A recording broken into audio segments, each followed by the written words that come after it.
안녕하십니까, 김종래입니다. 8월 2일 김종래 TV 방송을 시작하겠습니다. 본격적인 얘기에 앞서서 한 가지 말씀을 드리고 가겠습니다.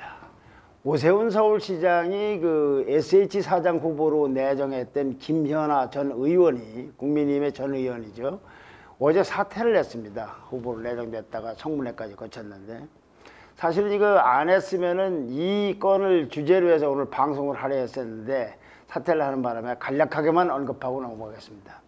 김현아 전 의원은 부동산을 4채 소유하고 있다고 합니다. 서울과 부산에. 다른 공직도 다 안 만난다고 봅니다. 이 시점에서 국민의힘에서 그렇게 하면 안 되는 겁니다. 민주당에 대해서 얼마나 공격을 했습니까? 그런데 하물며 서울시의 시민 주거복지하고 공공주택 공급을 총 책임져야 할 SH 사장, 그 공기업 사장으로는 더더욱 안 맞는 겁니다. 여러 가지가 있습니다만은 김현아 의원은 69년생이라고 합니다. 그가 한 말이 부동산을 왜 4채나 갖고 있냐 하니까 시대의 혜택을 받아서 그렇게 많이 부동산을 소유했다고 그러는데, 69년생 전후로 하는 동년배들이 지금 이렇게 4채를 가진 사람이 몇 명이나 될 것 같습니까? 이렇게 말하면 안 되는 거죠. 그동안에 문재인 정부의 부동산 정책을 그렇게 공격했던 국민의힘 소속이, 그것도 오래간만에 서울시장에 국민의힘이 탈환을 해서 거기에 나오는 첫 인사로서 공기업 인사인데 이런 사람 하면 되겠습니까?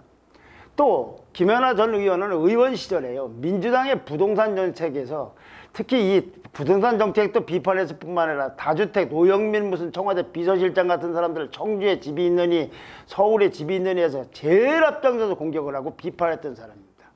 그런 사람이 무슨 시대의 혜택이니 무슨 집을 팔아서 어쩌고 하는, 부산집을 파는 여서는 이런 내로남불이 없습니다.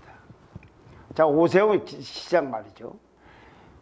부동산으로 흥한 자 부동산으로 망한다고 하는 말이 생길지도 모릅니다.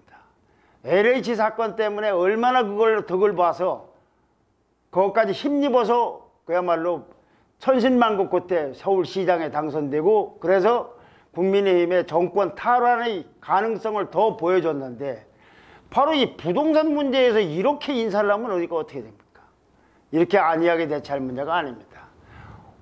오세훈 시장이 자의해서 그랬는지 국민의힘 쪽에 어떤 말 못할 요구가 있었는지 공개하기 어려운 요구가 있었는지 모르지만 정말 이런 식은 곤란합니다. 대선을 앞둔 국민의힘이 이 사람들도 마찬가지구나, 지금 국가권익위에다가 국민의힘 의원들 그 재산 부동산 조사하는 것도 제대로 되지도 않고 있는데 뭐 자료를 냈느냐 안 냈느냐, 이런 식으로 하면 국민들에게 어떻게 보이겠습니까? 똑같다는 생각 안 들겠습니까? 지금 오세훈 시장의 일거수일투족에서 유권자들은 뭐를 보냐면 국민의힘의 수권 능력이 있느냐 없느냐를 보고 있는 겁니다. 또한 수권 자질이 있느냐 없느냐, 도덕성까지 포함해서. 사퇴는 당연한 일이지만 오세훈 시장은, 오세훈 시장도 그리고 국민의힘도 정말로 그렇게 간단히 넘어갈 문제가 아니다. 남을 공격했는데 어떻게 자기가 그와 유사한 사례를 합니까? 국민의힘 의원들 지금 재산 이거 권익위에서 조사하는 거, 자료를 제출하지 않는 거, 이거 결국 다 국민들이 지켜보고 있는 겁니다. 네. 자, 본론으로 돌아가세요. 윤석열 전 검찰총장이 지난달 30일 오후 1시 50분에 서울 여의도에 있는 국민의힘 당사를 전격적으로 방문해서, 아마 처음 방문했을 겁니다. 기습 입당을 했습니다. 압수수색을 하듯이 무슨 전격적인 작전을 하듯이 입당을 했습니다.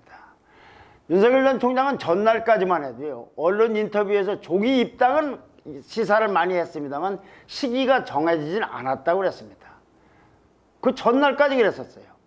그런데 일단 그 얘기는 조금 이따 드리기로 하고, 윤석열 총장은 왜 제3지대에서 있느니 무슨 김종인 국민의힘 전 비대위원장의 뭐 얘기대로 11월에 국민의힘 후보가 선출되면은 무슨 단일화를 하느니 이런 얘기들을 싹 불식시키면서 왜 빨리 7월 달에 또는 8월 초라도 되지만 이때 입당을 했을까? 한마디로 얘기하면 지지율 때문에 그렇습니다. 지지율이 올리거나, 지금 아니면 지지율이 올라가게 하거나, 아니면 최소한도 지금의 지지율을 유지하기 위해서는 국민의힘 입당하는 방법밖에 없다고, 그 불가피하다라는 판단을 내린 겁니다. 국민의힘에서 이번에 새로 그 캠프가 재구성될 때 들어갔던 참모들도 대부분 그런 의견을 적극 개진했다고 합니다. 윤석열 전 총장은 그동안 국민의힘에 입당을 하지 않은 상태에서 중도, 탈진보 등등으로 이 의원 확장을 하겠다면서 굉장히 움직였습니다. 나름대로는 이 사람 저 사람도 만나고.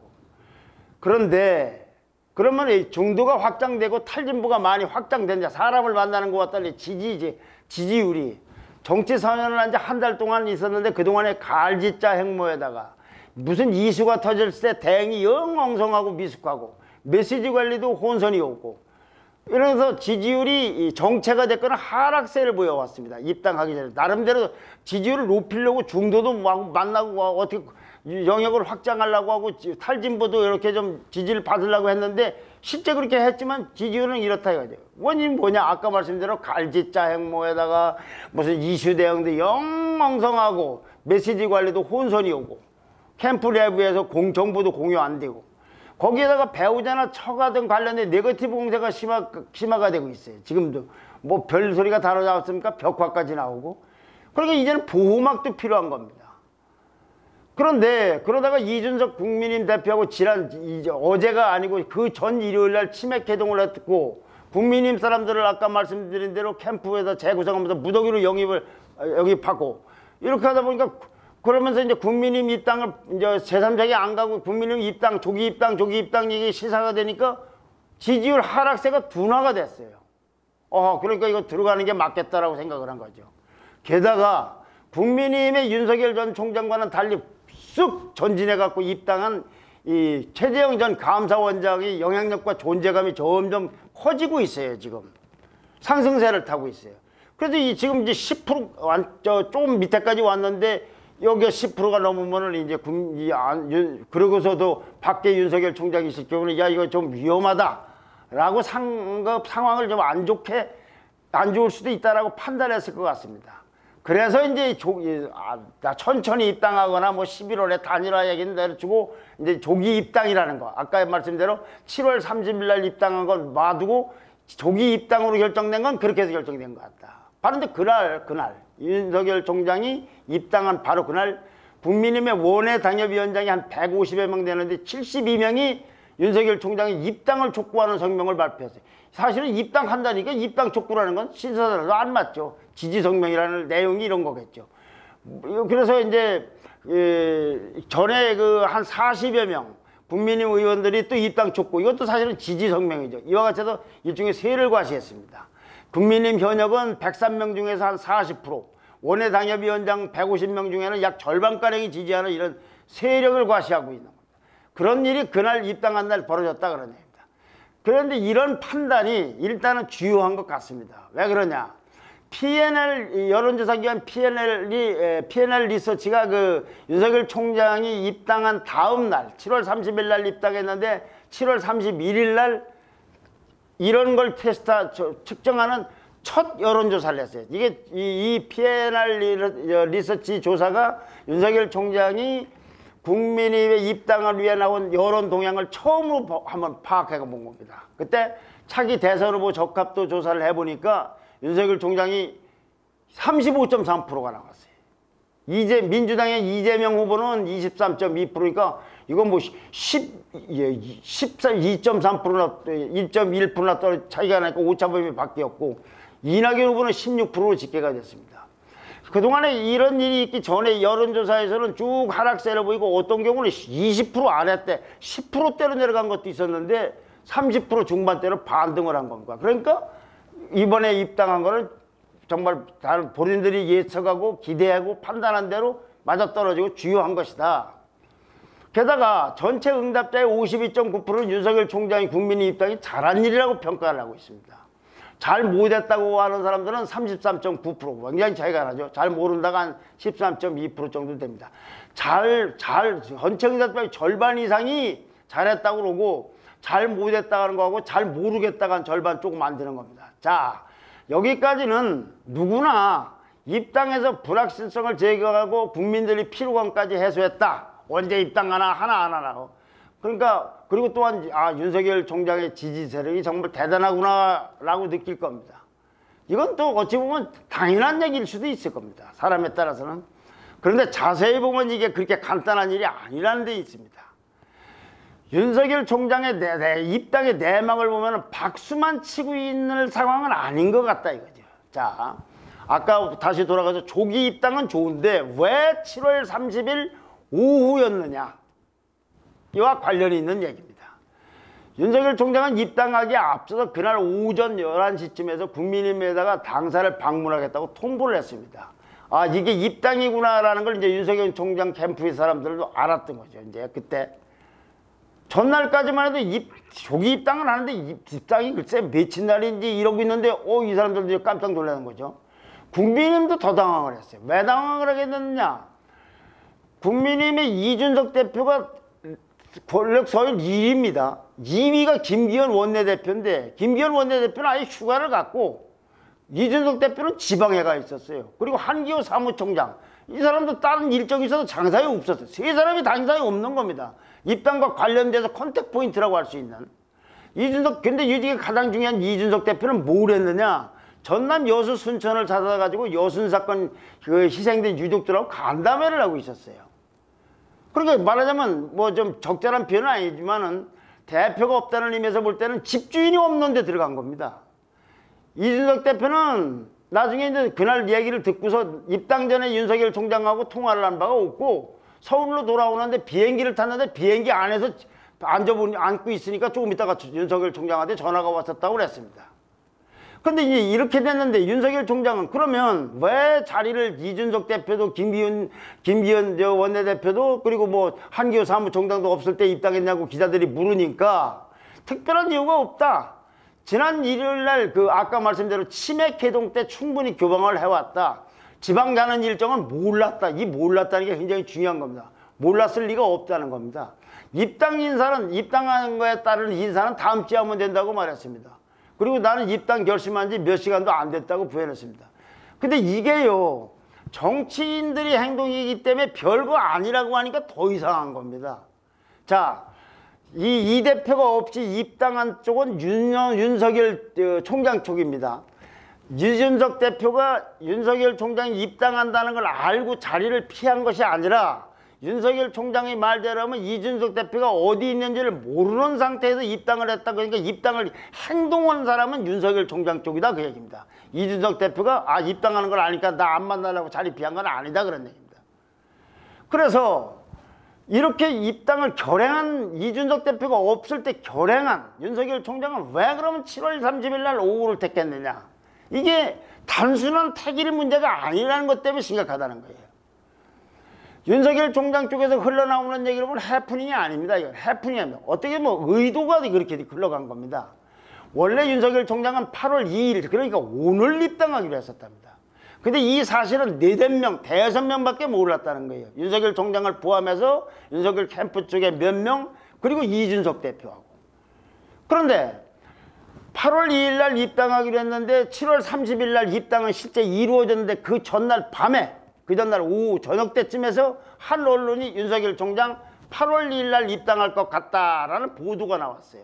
7월 29일 날 보도가 나오고 8월 2일 날 입당할 거라고, 오늘 입당할 거라고. 그런데 이 보도가 큰 영향을 미친 겁니다. 이 기사를 보고 윤석열 총장이 아주 굉장히 격앙된 반응을 보였다고 합니다. 시기를 이렇게 어느 정도 조율하고 공유해서 있었는데 이게 기사가 이렇게 흘러나온 거는 즉 정보죠. 정보가 새어나간 거는 이준석 쪽에서 새나간 것이다 그런 얘기죠. 그전에도 이준석 대표가 윤석열 캠프에 참여한 국민의 사람들에 대해서 만약에 윤석열 총장이 8월 때까지 입당 안 하면 제명을 하느니 이런 말들을 한 거에 대해서 윤석열 총장이 굉장히 화가 나 있었는데 이 보도를 보면서 더 격앙을 했다는 겁니다. 그래서 이준석 대표가 이 꾹꾹을 가리지 말고 무슨 상륙작전을 하듯이 그냥 그 다음날, 그래 29일 날 보도가 되는데 30일 날, 7월 30일 날 입당을 하고 당사 방문을 결정했다고 합니다. 그러니까 이렇게 따지면은 국민의힘의 이 김기현 원내대표도 마찬가지지만 이 투톱, 이준석 대표도 없고 아니면 원내대표도 없는데 그 자리를 비운 사이에 그냥 입당한 거 이거는 의도된 행동이고 계산된 행동이라는 것이죠. 그럼 이에 대해서 잘 넘어갈 것 같으냐? 그러니까 그렇게 안 되게 돼 있어요. 이준석 대표는 오늘 언론 인터뷰에서 원래 2일에 입당하는 것으로 사전 양해가 있었는데 중간에 정보가 대출돼서 일정을 급하게 변경된 걸로 알려져 있다. 근데 이렇게 정보가 유출됐다고 하더라도 그러면 일정을 변경하는 걸 다시 상의를 했어야 되는 거 아닌가 싶다. 또 유출 경로에 대해서도 귀책 사유가 어디 있는지 갖고 서로 이견이 있는 것 같은데, 이 얘기는 윤석열 캠프 쪽에서 흘러나왔느냐 이준석 대표 쪽에서 흘러나왔느냐 같은데, 그렇다고 해서 입당하는 이 형식을 갖고 이렇게 하는 것은 굉장히 아쉬운 부분이 있다. 불쾌감을 드러낸 거죠. 일정이라는 건 재조정하면 되는 것인데 내가 지방 일정을 수행하는 거 모르는 사람이 없다. 왜냐하면 대표 일정은 전날 다 고지가 되기 때문에 윤석열 총장이 아까 굉장히 중요하다고 하는 것, 이준석 대표 일정을 몰랐다는 거는 말이 안 되고 다 고지가 되기 때문에 지금 이준석 대표가 어디 있다는 건 다 알게 돼 있다 이거죠. 공당이라서 그렇습니다. 국민의힘만 그런 게 아니라 어느 당도 다 그래요. 그런데 그런 상태에서 전격적으로 그렇게 자기가 없는 새 입당하는 그 의도가 뭔지 모르겠다 이거다. 그리고 이제 오늘 상견례를 하게 돼 있어요. 근데 오늘 만나는 건 환영식이 아니다. 상견례다. 환영식은 전 30일 날 하지 않았냐. 권영세 대외협력위원장이.